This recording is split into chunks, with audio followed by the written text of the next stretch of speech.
There will be no kiss for the bride at this wedding, nor will the couple dance after the ceremony.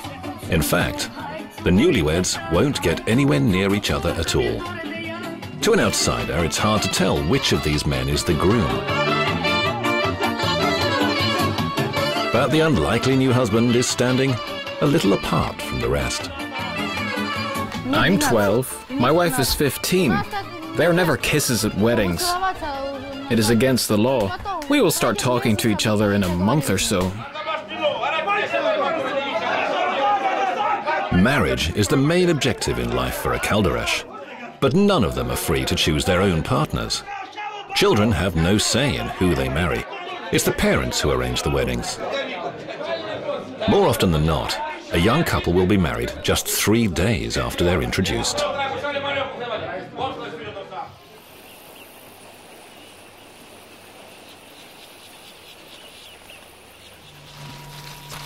"12-year-old Yasha has been a husband for a year now.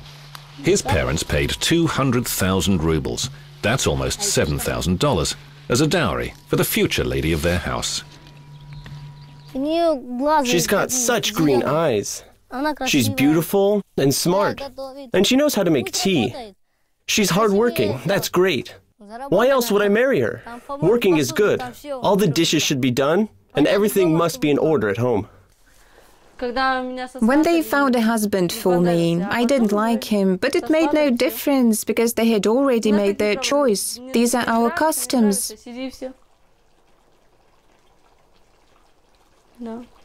You'll learn to like him later.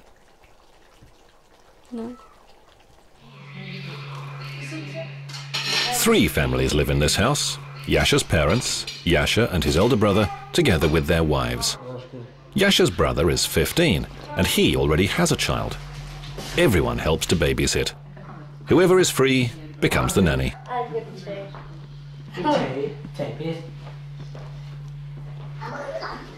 Daughters-in-law always do the cooking and cleaning. As soon as a girl is married, she takes on all the housework. But the mother-in-law doesn't believe that modern young ladies know how to keep a house in order properly. Take the mop and clean the floors. Come on. Come on. Why do I have to ask all day to get the dishes washed?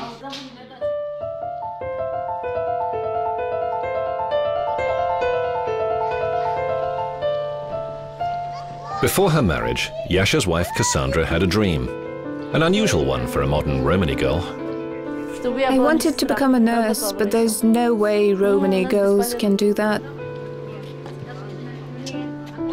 Girls here must live by many strict rules. They cannot refuse to work. Hair cannot be brushed after lunch, and they're not allowed to cross the path of a man. Even their skirts mustn't touch a man. There are no studies and no dreams for a Calderesh girl. Men have a different fate. They have to study, but not for long. 5 years at most. They only need to know how to read and write in Russian, and above all, how to count. What have they been teaching my child for 5 years? He's in 5th grade now, but he doesn't know anything. He cannot read at all, and he can only do just a little bit of math. I don't know what they have been teaching him. Mothers play little part in their children's education, but all of the women help to look after the camp's children. The biggest danger is posed by roads.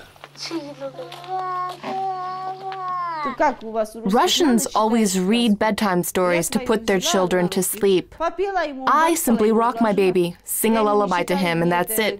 I never read to him. I don't need books because I can't read.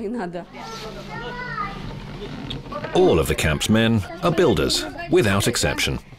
They specialize in building summer houses and saunas. Sunday is always their busiest day, as they all make their way to nearby villages in search of work. And unlike women, Romany men are allowed to dream. I want to have a house and a beautiful car. A foreign-made car. The camp where Yasha lives was set up no more than 2 years ago. The community here is not particularly wealthy. All the money earned by the men goes towards home renovation. It's rare to spend a lot of money on children. They have few toys and play with whatever they can find. Computers are almost unheard of. Yasha first saw a laptop when he visited a neighboring camp.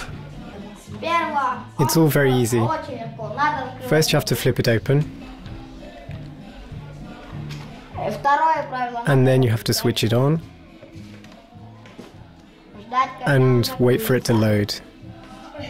Maxim is considered the local genius. He knows all the football clubs and their players by heart. He's been watching football since he was 5. 6 actually. For example, who's 15 for Spain? Sergio Ramos. And Portugal, number 10? There's no number 10 in Portugal's team. No. No. What about number 7 for Portugal? 7 in Portugal? Yeah. Everyone knows that. Cristiano Ronaldo. And do you know Germany's goalkeeper? Emmanuel Neuer. I'll be a builder when I grow up, not a football player. Romany men can't become football players. We all become builders.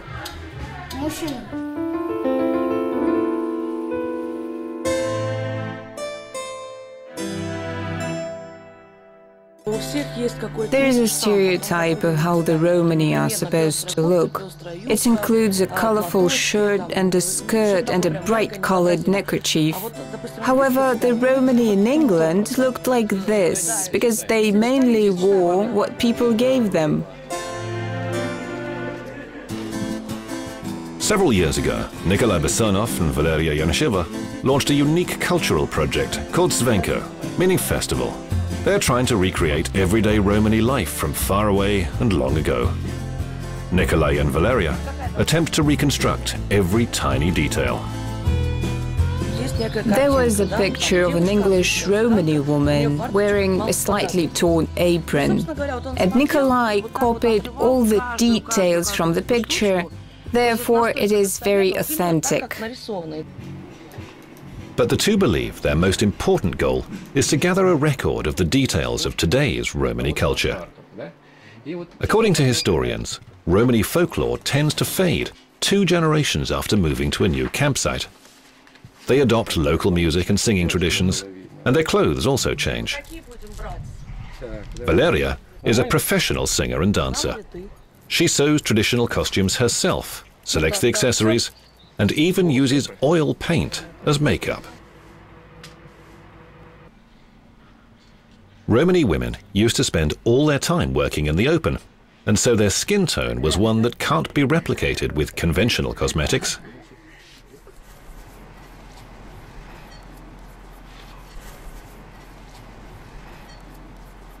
One of the important details is bare feet. A 1956 Soviet decree on gypsy vagrants and labor was adopted by the Council of Ministers. This meant that the Romani needed to start wearing shoes when performing and dancing at the theatre. But those living in the encampments still walked around in bare feet. Now the historians are filming Svetlana performing a Romani dance. She's married to a Romani man and has lived in a camp for 10 years now.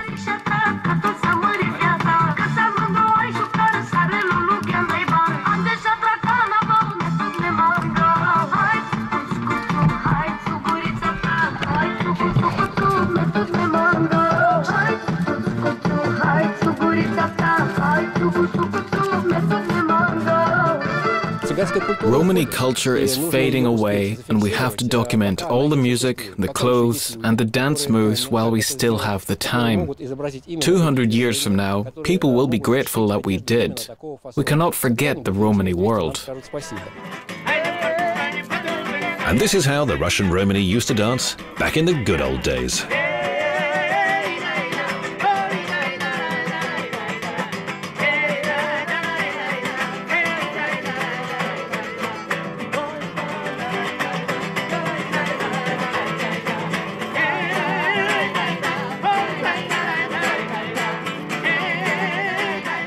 The traditional dance of Russian Romani She does not hold on to her skirt. That's a stereotype that appeared later, borrowed from TV. A typical dance looked like that. It's just her legs that move.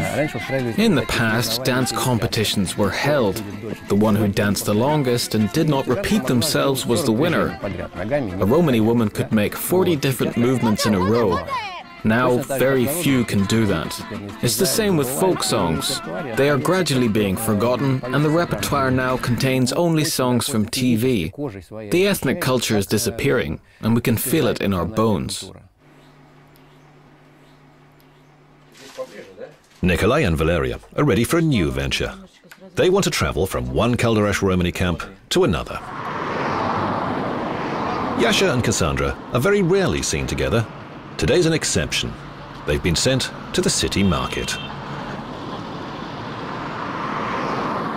Alexandrov is one of the so-called Golden Ring cities of Russia. It's 130 kilometers from Moscow, boasting a Kremlin of its own and a rich history. In the 16th century, under Tsar Ivan the Terrible, a marriage market took place here. Thousands of beautiful girls flocked to Alexandrov so that the Tsar could handpick a wife from the crowd. The nearby villages were founded hundreds of years ago as well.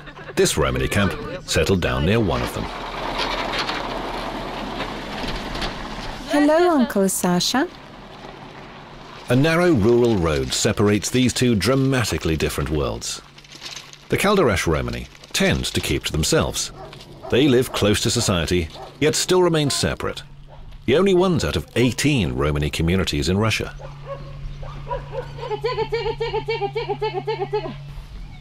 Romany are just Romany. We don't care about them. They don't care about us. Our children don't make friends with them, and to be honest, we don't have many children here, mostly old people. Why would I be friends with them? My parents even tell me not to.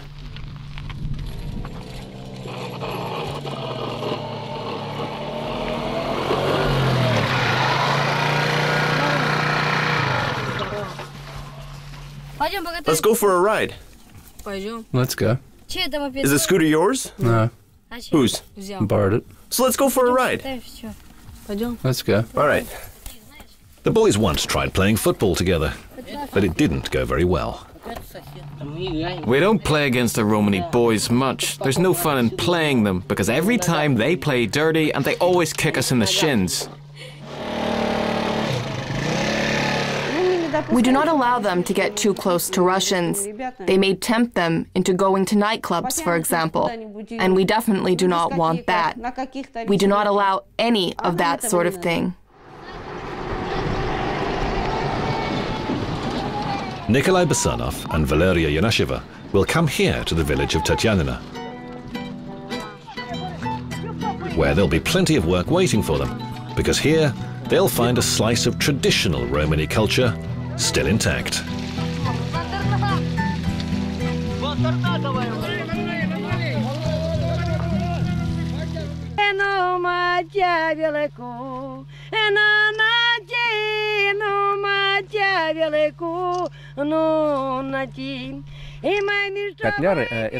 The Caldereș are Romany who arrived in Russia from Romania in the 1870s. These are people who strictly observe the traditions that others have long since forgotten. The Caldereș boast a very interesting musical culture. They use one melody for a very long song, which they can sing for 2 hours on end. Today, only a few old people can still sing them.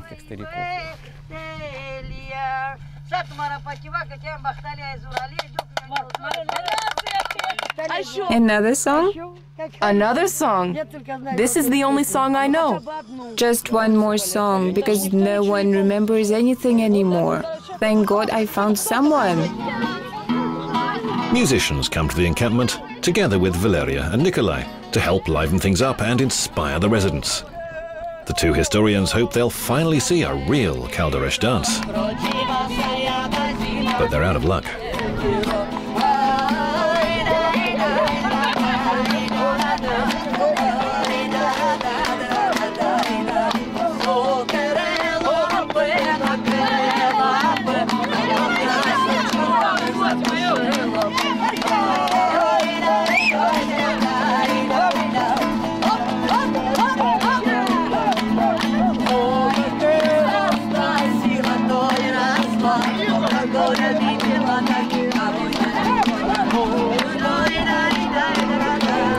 A kaldarush dancer would hunch a little bit, staring at the floor. A kaldarush woman ought to show that she is a submissive wife. This old-fashioned manner has almost been forgotten now. The kaldarush are now adopting Russian Romany folklore. Many now dance like Russian Romany do on TV. Thank you all. God bless you.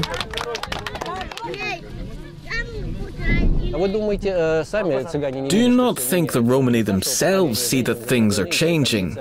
The older generation of women had traditional braids. Younger women have more modern hairstyles. Skirts have changed. They used to be multicolored. Well, now they are plain. Headscarves used to be twisted like this. Well, now they wear regular scarves. But there is one tradition that seems unshakable: marrying off children at an early age. Boys marry as early as 10 years old, and a future husband plays no part in choosing his wife. It's his parents who pick one out for him and pay for the bride with gold coins that were used back in the 18th and 19th centuries. These coins can still be bought today. Previously, the groom was supposed to bring enough dresses to last the bride for 10 years. Now it's more common simply to present her with bolts of cloth. After all, even gypsy dresses go out of fashion. Teresa is preparing for her son's wedding. She's already bought a lot of fabric, but has yet to find a bride. I don't know yet which bride I'm going to choose. Are you still undecided? There's a beautiful girl at a neighboring encampment. She's tall, fair, and beautiful. Well, good. It's good if she looks Russian. Is your wife beautiful? Yes. That's important too. She will most likely make a good housewife. Another important factor is that she comes from a good family. Isn't that right? They often have to travel great distances to find a bride. And what if somebody else marries this girl? It is better to marry her now before someone else chooses her. They are not going to live together as husband and wife now, as they are too young. They will be living together as brother and sister. The girl will get used to her in-laws, and it will be very unlikely that they will have any family conflicts. This is overwhelmingly due to the fact that spouses get to know each other from a very young age. And the young man, once he is married, becomes more responsible. When he reaches 18, he will be a man with his feet firmly on the ground. I also wanted to ask you, do you go to school together with Russian kids? Yes, we play football together as well. But for some reason, they don't want to play with us anymore. One of their players said his leg hurts, the other has a headache. The Kaldarush have been playing football for ages, since they were nomads. Then they used to come to villages and play football with Russians. Russian Romany don't play football, unlike the Kaldarush, who are very keen on it. The Russians are afraid to play with us. Really? Is your team that good? No, but we will break their legs. The arrival of the researchers has become the talk of the camp and set off an unexpected series of events. The boys have been set free to play in a friendly local match, but with caution. Their parents are worried that the Romany kids might play dirty and get beaten up for it. It was hard to persuade enough children to get up early to play in the game.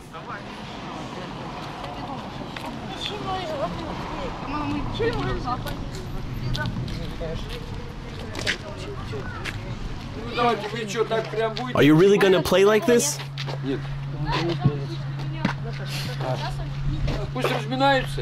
Come on, warm up. Let's go.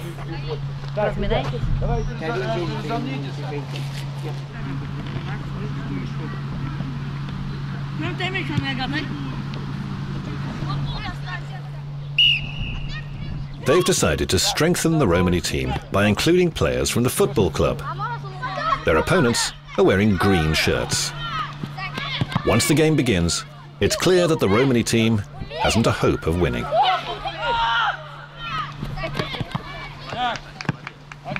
Well, where are the defenders? Who's the defender on the left? Is it you? Well, why did you go over there?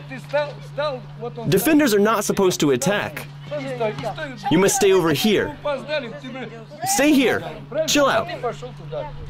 And stop swearing.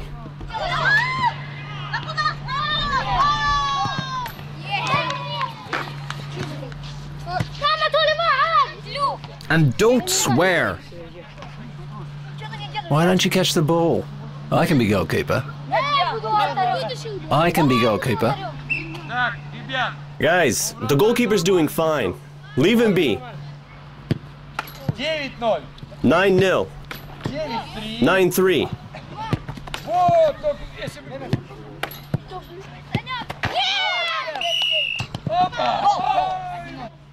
It's been a tie because of the penalty kick. Each of you should be playing in your specific areas. Right back stay on the right, but you're running left. I'm a right back. Correct, and you ran to the left. If you want to learn, we have paid lessons that are 1,000 rubles a month. After getting a real taste of football, the boys share their memories back at the Romany camp.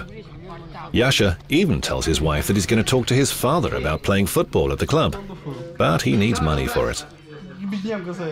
Well, I don't think his father will let him do that.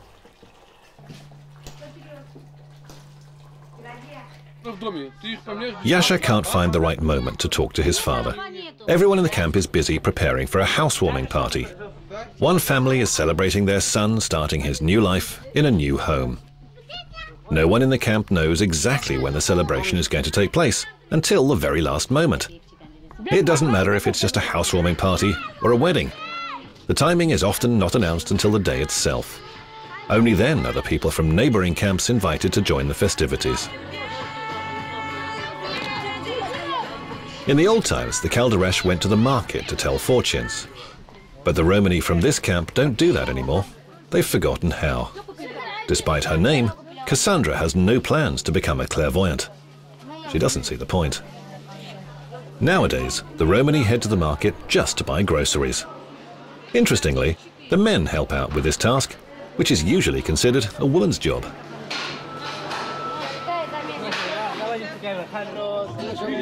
However, during a celebration, everyone in the camp must know their place. Women do not sit at the same table as men.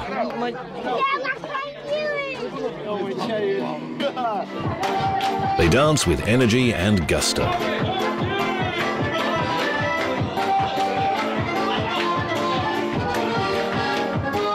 Maria misses the old traditions. The arrival of the Romany historians has inspired her. She really feels like dancing to an accordion and drinking tea from a samovar. So she decides to gather the young people together and celebrate the holiday according to the old traditions.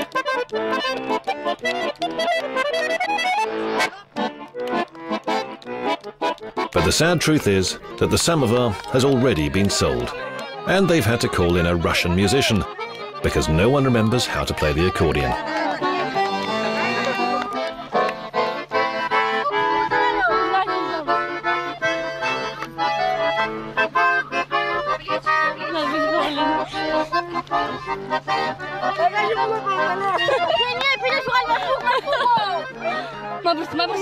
The celebration wasn't a huge success. The boys started playing football while the girls ran off to pick berries.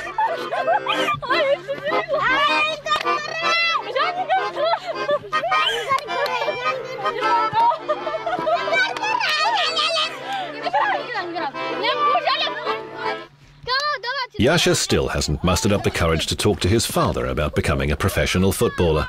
That's just still a distant dream. Tomorrow he'll go to the construction site with his father to paint fences, to earn money, for something much more realistic, like a car.